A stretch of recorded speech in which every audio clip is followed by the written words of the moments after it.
you for the overflowing joy tonight. Thank you for your presence, Panginoon. Thank you for your love. Thank you for your faithfulness to us, O God, Lord. Napakabuti mo sa amin, Panginoon, Lord. Dapat ka lang, Lord, itaas. You deserve all the glory, Panginoon. Hallelujah. Tulungan mo kami, O God, Lord. Hallelujah, Lord God, na mabigyan ka po namin, Panginoon, ng tuwa. Mabigyan ka namin ng kapurihan the way we live, O God. Hallelujah, Lord. Pagpalain mo po ang iyong mensahe tonight. I need your anointing. I need your anointing, Holy Spirit, Lord. Nakadepende lamang po ako at i-anoint mo din ng bawat isa. Ihanda mo po ang aming mga puso. Hallelujah. Maraming salamat, Ama. Ikaw ang maitaas. Ikaw ang mapapurihan. In Jesus' name, Amen.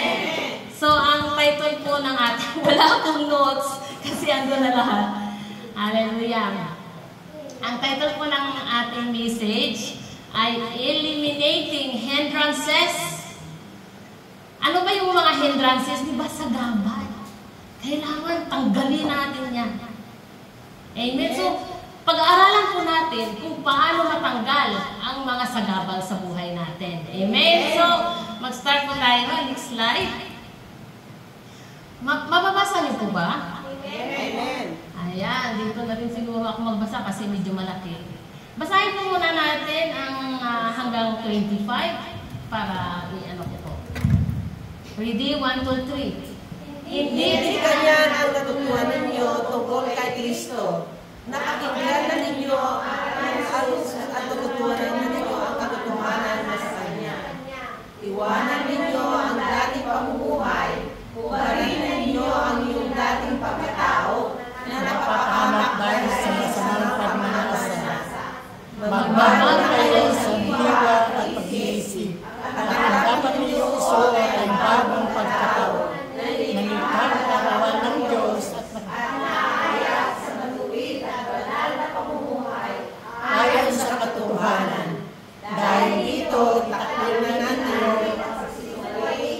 at ay masasabi ng totoo sa isa't isa sapagat tayo bahagi ng isang katawan. Amen. So, ito yung process of putting off old self and putting on new self.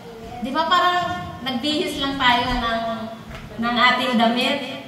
Kasi siyempre, summer ngayon, napapawisan tayo, di ba? Ayaw nating mga amoy. Kailangan natin hubarin.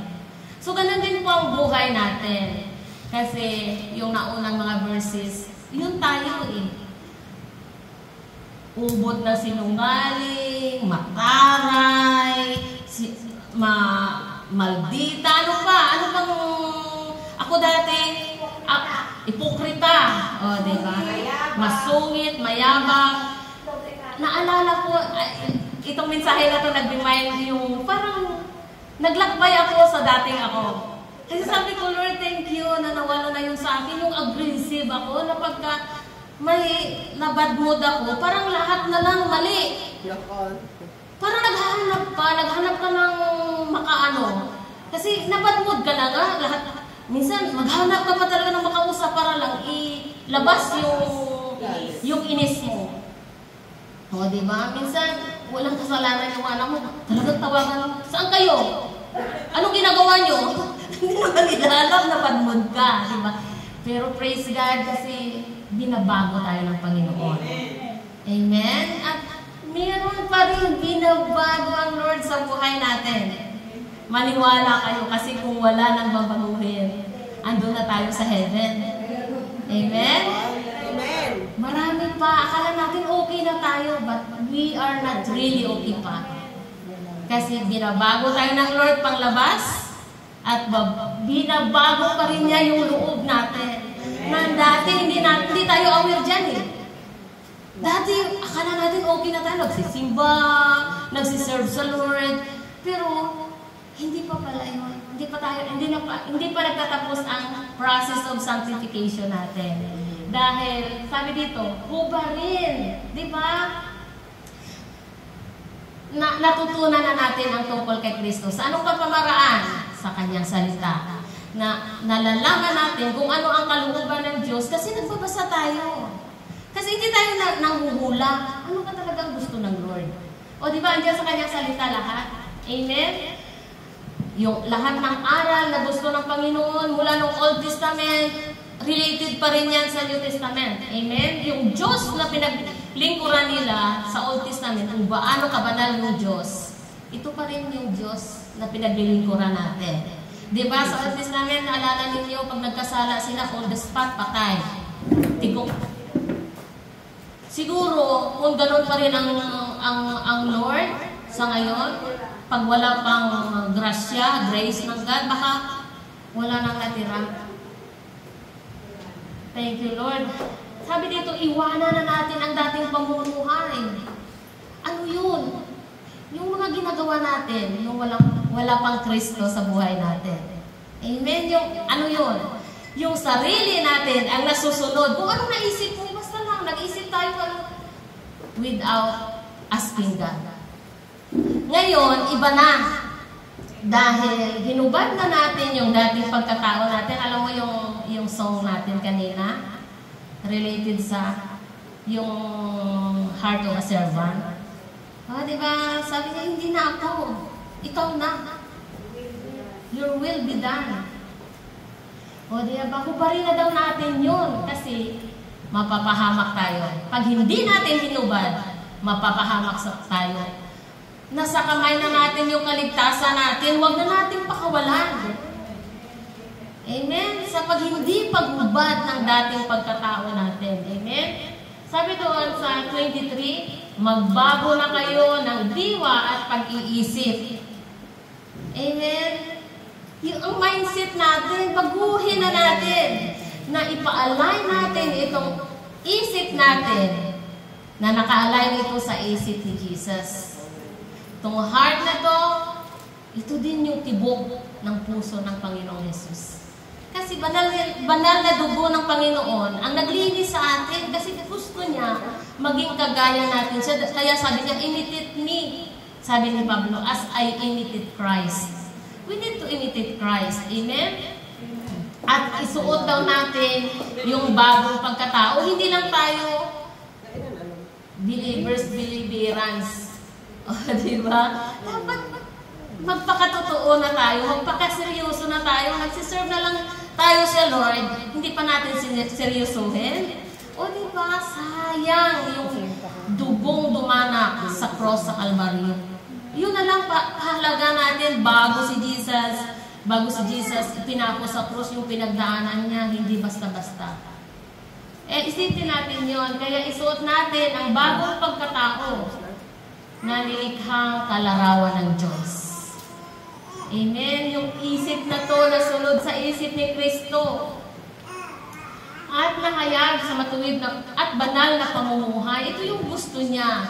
Yung banal na pamumuhay. Ayon sa katotohanan, ayon sa kanyang salita. Doon tayo nag-base ang pamumuhay natin para malaman natin na nakakasunod tayo sa kalooban ng Diyos. Sa kanyang salita, kung ano yung sinasabi doon. Yun, isa sa buhay natin, hindi lang natin binabasa. Amen? Kaya isuot natin ang bagong pagkatao. Bago na to, brand new. Amen? This life is under the new management. In Jesus' name. Diba? Sino yung manager? Si Jesus! Hallelujah! Hindi na yung dati. Hindi na tayo alipin sa kasalanan. Amen? Dahil dito, itakwil natin ang pagsisinungaling. Ito talaga struggles. Struggle natin. Challenging. Di ba? Hindi natin namamalayan kapag sinungaling na pala tayo. Kasi kung hindi tama yung motibo ng puso natin, pwede mong takpan in our favor. Pwede nating ano-anuhin yan para lumabas na makatotohanan tayo. Kaya dapat walang hidden. Kaya nga, we are the light bearer na sa atin yung liwanag. Anong ibig sabihin? Kahit i-microscope pa yung puso natin, walang makikitang kahit isang tuldok. Amen. Amen? Kasi walang matatago pag nasa liwanag. Kaya yung pagsisinungaling, At tayo lahat ay magsasabi ng totoo sa isa't isa sapagkat tayo'y bahagi ng iisang katawan. Alam mo, bakit tinuturo dito ni Pablo na sana huwag tayong magsinungaling. Dapat makatotohanan yung sinasabi natin. Bakit? Satan is a liar. Huwag natin maimitate si Satan. Yung pagsisinungaling ugali ni Satan, hindi ugali ni Jesus. Si Jesus never siya nagsinungaling. Sabi niya, kung anong pinapasabi ng Ama, yun lang ang sinasabi ko. Kung anong pinapagawa ng Ama, yun lang ginagawa ko. But Satan is a liar. Lahat ng kasinungalingan na sa kanya. Doon pa lang sa Garden of Eden, sabi ni Eva, hindi kami pwedeng kumain yan. No, hindi. Sabi ni Eva, mamamatay kami pag kailan. Hindi kayo mamamatay, maging kagaya kayo ng Diyos. Doon pa lang sinungaling. Kaya, pag nagsisinungaling tayo, sino ang na-imitate natin? Kaya itakwil natin yun. Itakwil natin. Kasi huwag natin siyang gayahin. Mapapahamak tayo. Next slide bro. Do not help the devil.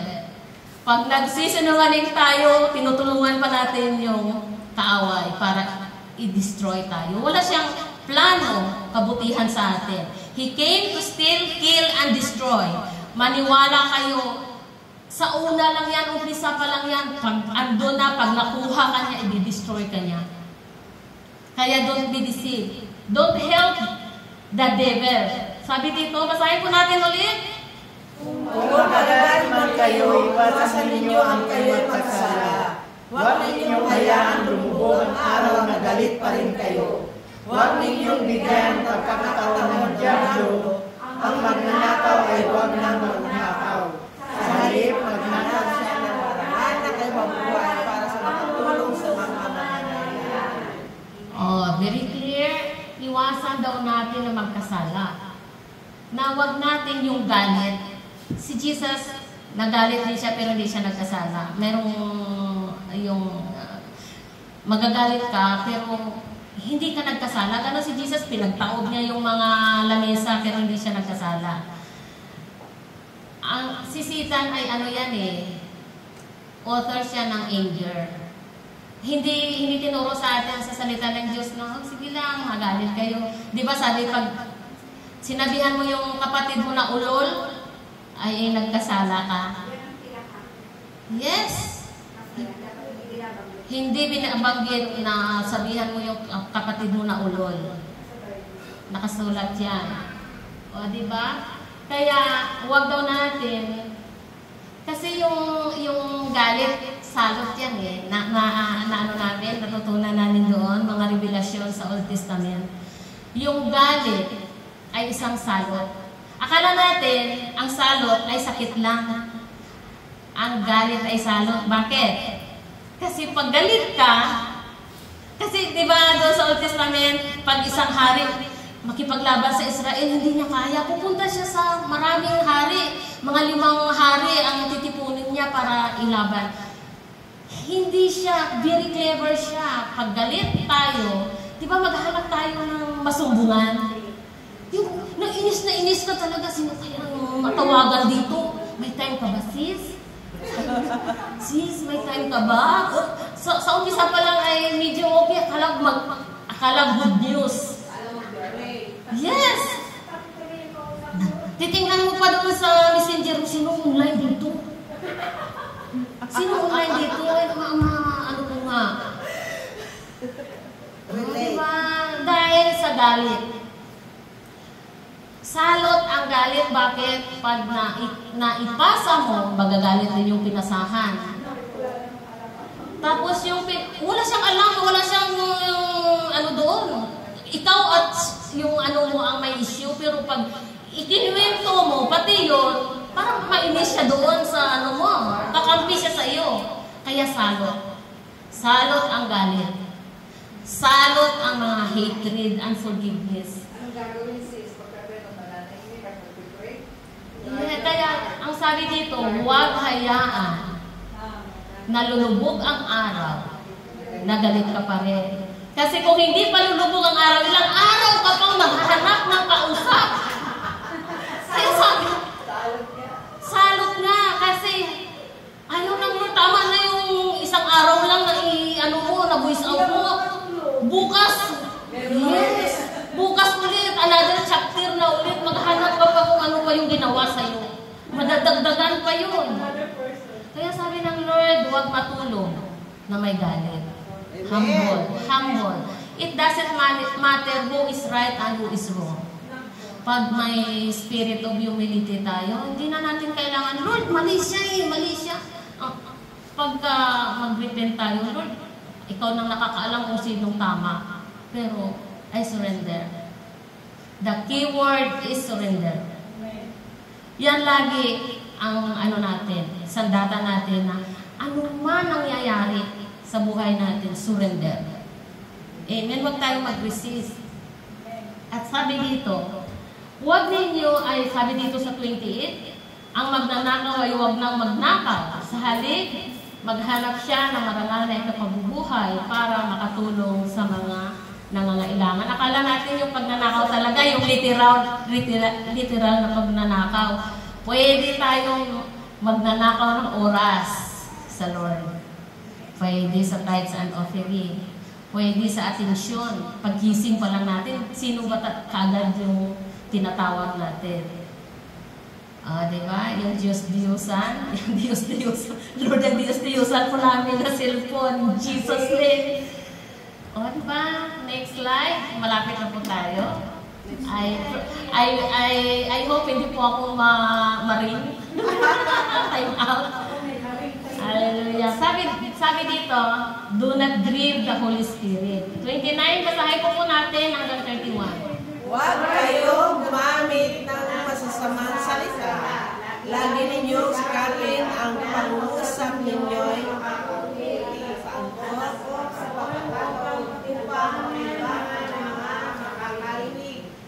huwag na inyong sasakan na kalooban ng Espiritu Santo ng Diyos, sapagkat siya ang anak ng Diyos sa inyo. Ang katibayan na kayo'y tutubusin pagdating ng tandang araw. Alisin na ninyo ang lahat ng sama ng loob, uod at galit. Huwag na kayong magbugyag. Malaki at mananakit ng namin sa kapwa. Be careful. Be careful. Be careful, brethren. Napakalinaw. Hindi na po ako lumayo. Kasi it's very clear. It's very clear. Huwag kayong gumamit ng masamang salita. Kasi bakit? Pag masugatan, ang tagal hihilom. Yes.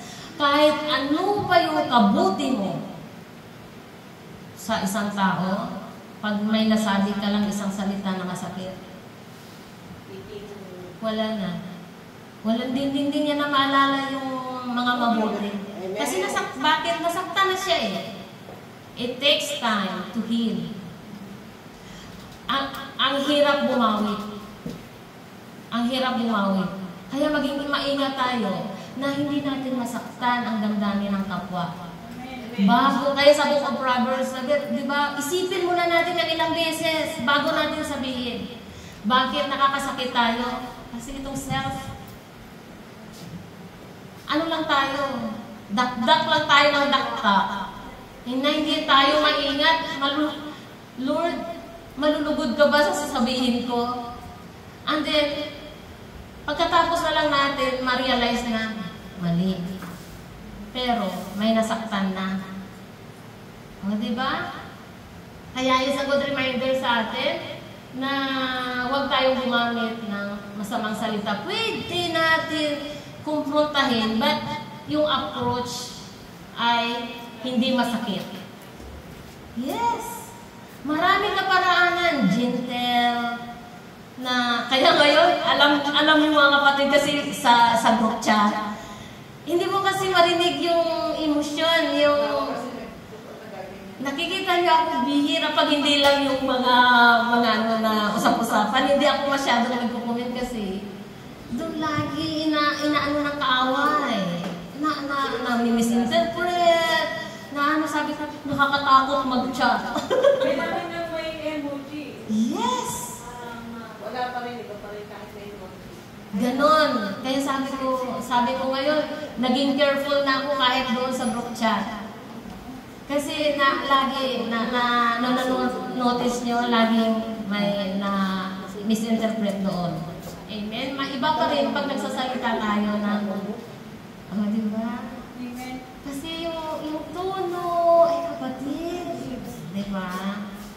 Kahit sinasaway mo muna siya, loving pa rin. Gentle pa rin. Kagaya ni Jesus.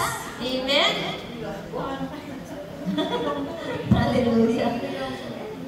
So sabi dito, ang pangungusap ninyo ay nakakabuti, angkop sa pagkakataon upang pakinabangan ang nakakarinig. O, di ba? Dapat itong bibig na to, hindi dapat daluyan ng blessing to eh. Ginagamit ng Lord to proclaim His word.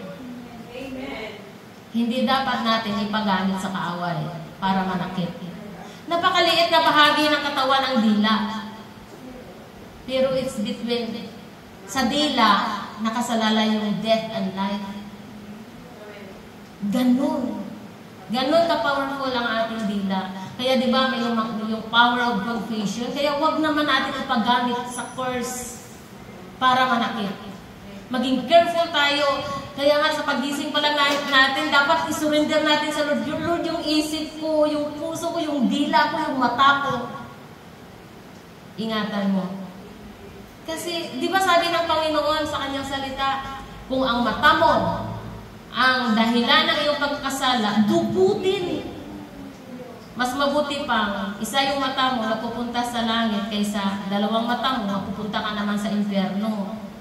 Yung kamay, putulin kung yun ay sanhi ng pagkasala. Buti pa isa yung kamay mo kaysa may dalawang kamay ka nga, mapupunta ka naman sa impyerno. Kaya diba, ito yung sinasabi dito na maging angkop.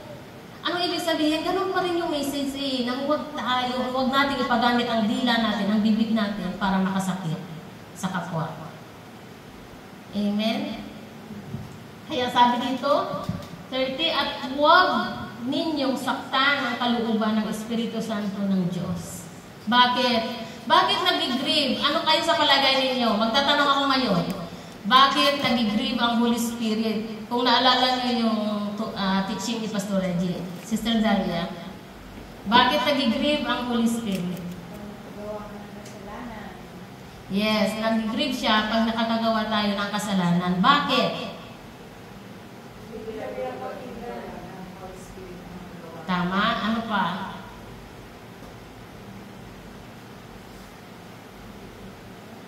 Any answer?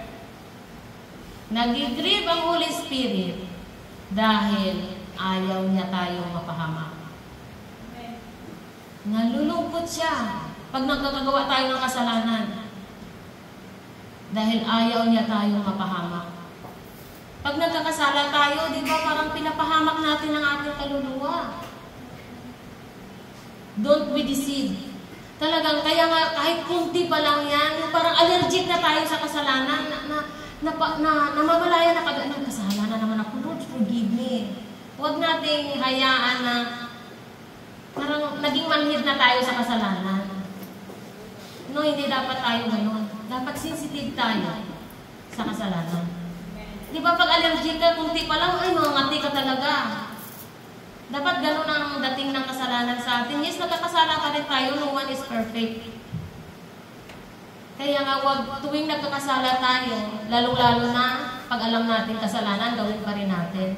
Kasi tayo, alam natin na ang kanyang banal na salita. Much is given, much is required. Dahil, bakit? Kasi, alam na natin ang salita eh. Yung mga wala pang pananampalataya dyan, masabi pa natin, kaya nga kasi wala silang Jesus, hindi nila alam, hindi sila nagbabasa. Pero tayo, alam na natin ang kanyang salita, pero nakakagawa pa rin tayo ng kasalanan. O, di ba kayo nag-grieve ang Holy Spirit tuwing nagkakasala tayo? Sapagkat siya ang tatak ng Diyos. O di ba? Clear? Tatak siya ng Diyos sa atin. Dahil itong banal na Espiritu, siyang magdadala sa atin sa buhay na walang hanggan. Hindi tayo maliligaw. Alam na alam niya kung saan tayo dalhin. Amen? Yung dalawang klase ang tao dito sa mundo. May katawan, may kaluluwa. Yung tayo, may katawan, kaluluwa at espiritu. Kumpleto, dapat tatlo. Paano yung mga tao walang relasyon sa Panginoon? Sino magdadala sa kanila? Kasi katawan at kaluluwa lang meron sila. Kawawa ang kaluluwa nila. You are blessed, kapatid, na may Holy Spirit ka. Dahil, napaka-clear, ang Holy Spirit ay tatak ng Diyos sa atin. Sa lahat ng tumanggap sa Panginoong Yesus, may Holy Spirit. Dahil yan ang tatak sa atin. Yan ang magdadala, yan ang nagtuturo sa atin paano mamuhay ng ayon sa kalooban ng Diyos. Diba, nararamdaman niyo ba ang presensya ng Lord sa buhay natin? Siya ang nagkukonvict. Dati, wala. Pag nagawa tayo ng kasalanan, parang wala lang. Pero ngayon, pag nakagawa tayo, may conviction. Siya yun. Ang banal na Espiritu. Sometimes, naranasan nyo na ba na parang uhaw na uhaw tayo. Pag minsan, nakukulangan tayo ng panalangin. O, diba? Kasi kailangan natin yung presence ng God. Hindi siya aalis sa atin, hindi siya umaalis, pero nagigrid. Amen?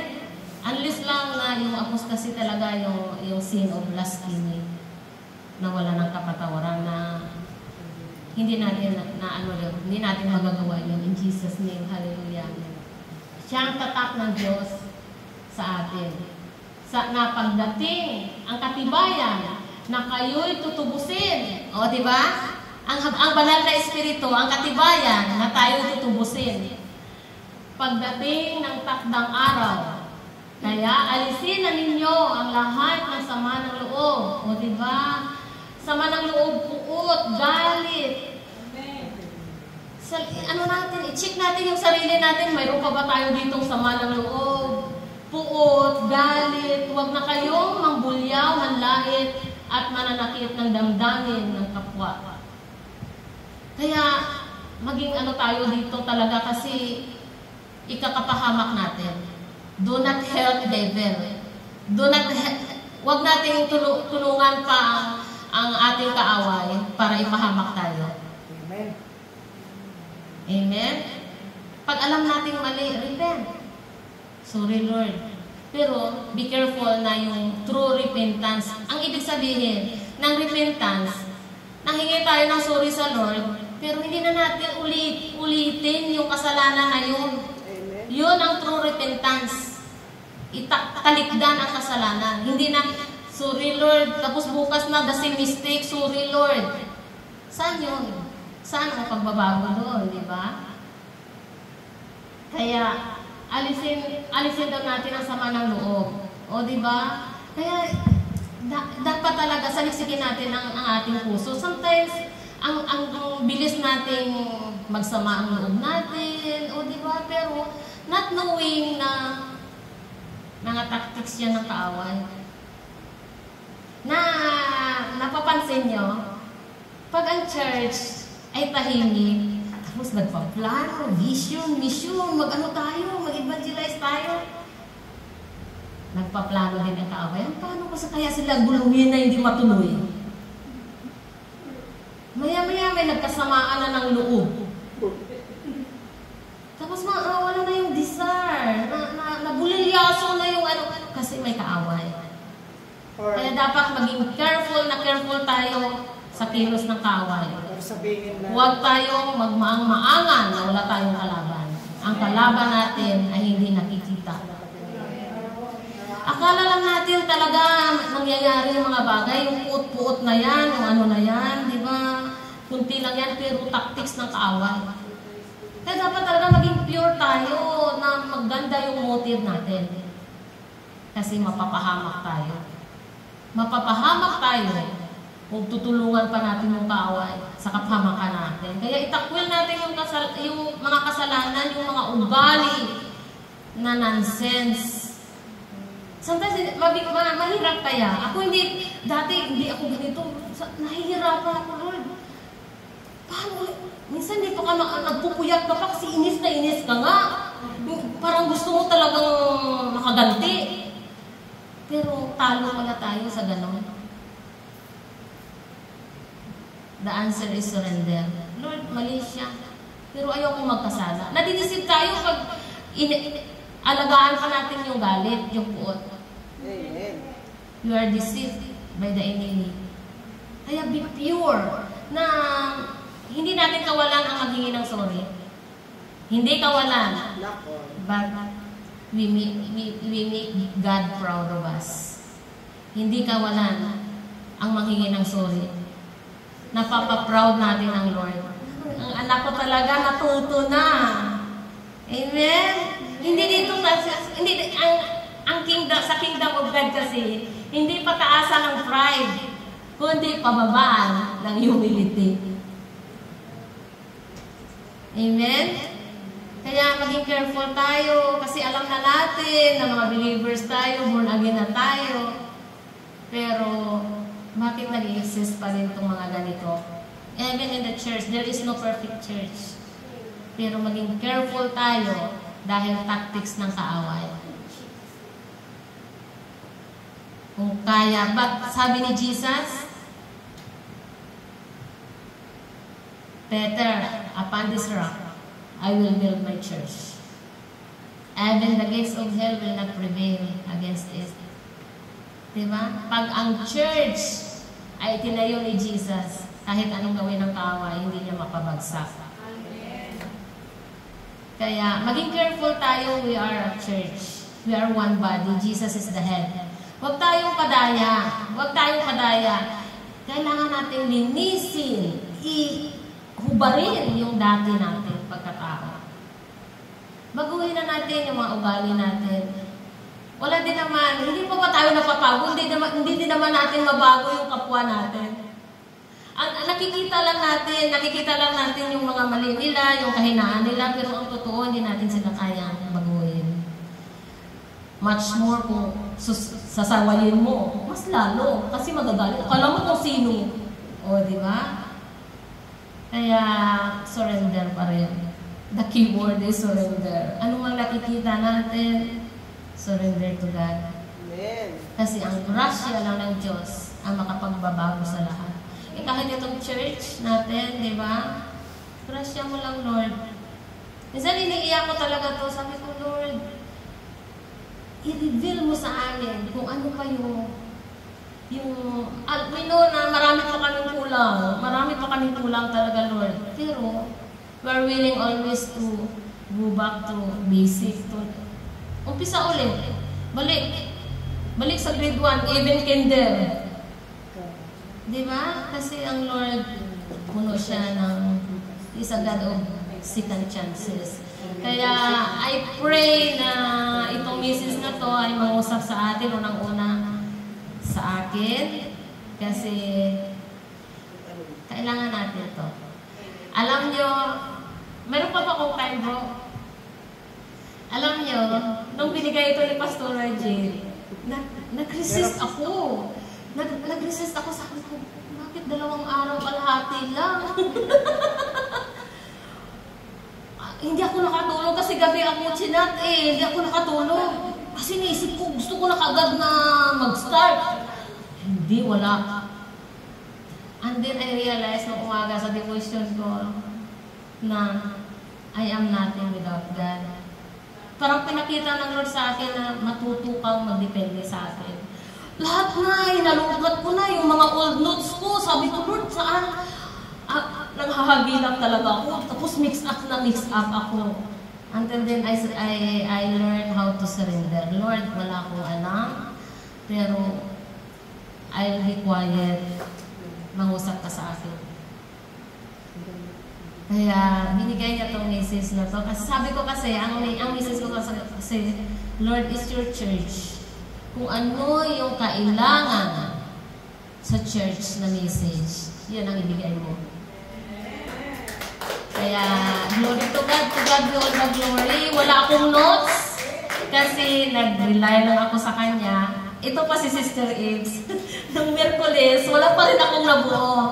Sabi ko, ewan ko ba tumawag kasi about doon sa whistle namin, nag-aaral kami. Excited siya. After ng whistle, tumawag pa. Sister Junior, una nga pala no. Tama nga si Pastor Ferdy. Ngayon, tapos namin yung usap, sabi ko, sis, pray for me kasi ako mag-press sa Friday. Ano ka ba? Kung paano ka, be yourself. Kung paano ka mag-share sa 24/7. Yun din, wala ka ng ibang patunayan. Totoo, talagang parang nalinawan ako. Kasi wala naman, hindi ko naman pwede ikumpara ang sarili ko sa mga pastor. Kasi member lang ako. Kaya, the way we are, alam mo, tinuturuan tayo ng Lord how to be confident. Magsalita. Kasi God is preparing us for evangelism. Amen. Glory to God. God is amazing. God is amazing. Wonderful Lord. Talagang napakabuti ng Panginoon. Wala akong masabi.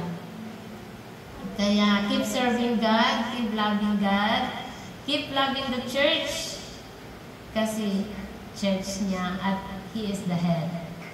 We are so blessed na we belong to a church. It's a privilege. It's a privilege. Hindi lahat. Kasi, pagdating ng rapture, tayo yung kanyang mga bride. Amen? Piniprepare niya yung kanyang mga bride. Amen? So, glory to God. Glory. Sabi ko nga, Lord, yung message, wala akong notes. Sabi ko, Lord, kasi gusto ko yung message. Kasi yun ako. Hindi ko pwede sabihin, hindi ako pwedeng magturo na hindi ko nilalakaran. Kasi ayaw kong maging false prophet. Ayaw kong maging false teacher. Amen. Hindi pa naman ako perfect, pero under construction na yung desire ko ay makasunod talaga sa kalooban ng Panginoon. Kaya to God be the glory, continue, kasi walang imposible talaga sa Panginoon. Napakabuti ng Lord. It's worth it to serve God. It's worth it. Parang yung joy pa lang, kahit may mga missile, may rocket. Diba? Ito is a miracle na andito pa tayo. Kaya, to God be the glory. May natutunan po ba tayo? Amen! Hallelujah, let's pray. Amen. Hallelujah. Glory to your name, Lord. Lord, thank you sa iyong salita tonight. Dalangin ko, Panginoon, na itatak na ito sa aming mga puso at isipan, Panginoon. Hallelujah. I pray, O God, Lord, na mayroong pagbabago. Mayroong mga mabago man lang sa aming mga mindset namin, sa mga ugali namin. The way we are, Panginoon. Lord, na mga ginagawa po namin, ugali, Lord, yung pagkatao po namin na ano pa, Lord, ang nakikita mo dito na hindi ka lugod-lugod sa iyo na, Lord, sinusurrender po namin. Lord God, wala na po kaming ibang sasabihin. Please surrender unto you, God. Lord, kahit ang mga kahinaan po namin, sinabi mo sa iyong salita that your power, your grace is sufficient in our weaknesses, Panginoon. Hear our weaknesses, O God. Nakikita mo. Alam mo, Panginoon, Lord God, ang kahinaan po namin. Kaya, Lord, we surrender our lives unto you, Lord. At thank you sa iyong salita, nawa, Panginoon, Lord God, ay patuloy na mangusap sa puso po namin ang iyong salita tonight. Hallelujah. Maraming salamat, Ama. Pinupuri, pinapasalamatan pa po namin. In Jesus' mighty name we pray. Amen. Hindi nyo man lang ako binigyan ng tubig. Answer kayo sa si Pastora, tubig ka.